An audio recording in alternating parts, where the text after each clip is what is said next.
You talked a bit about Deonford in the film, but I was wondering how you came to use Deonford as Deonford, like 2 years from now, when I guess they're criminals who deal drugs and raise robots. Like, is that just what they're going to be planning on doing? Like, how did that come about?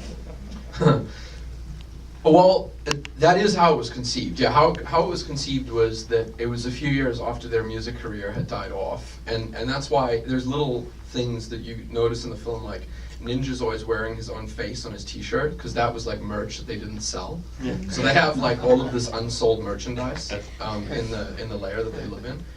So yeah, it was very particularly that the music career failed. They were out of cash. It probably there was like loan sharks after them, and then they started just getting into criminal behavior.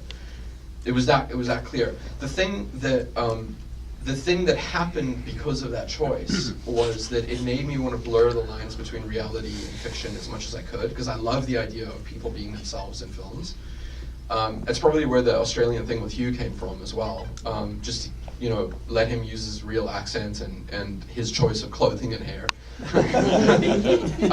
But pushing that even further and tying in with the autonomous weapons concept was that there's a company in South Africa called Denel, which is the state arms company, right? It's like a mixture of Lockheed and Boeing and everything else.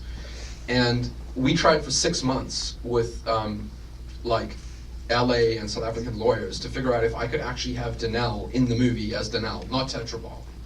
And that blurring of reality was also really appealing to me. But it actually, there were almost like moral issues that came up. Like I had artists that refused to work on Chappie if they were working on a design that actually said Denel on the side of the thing.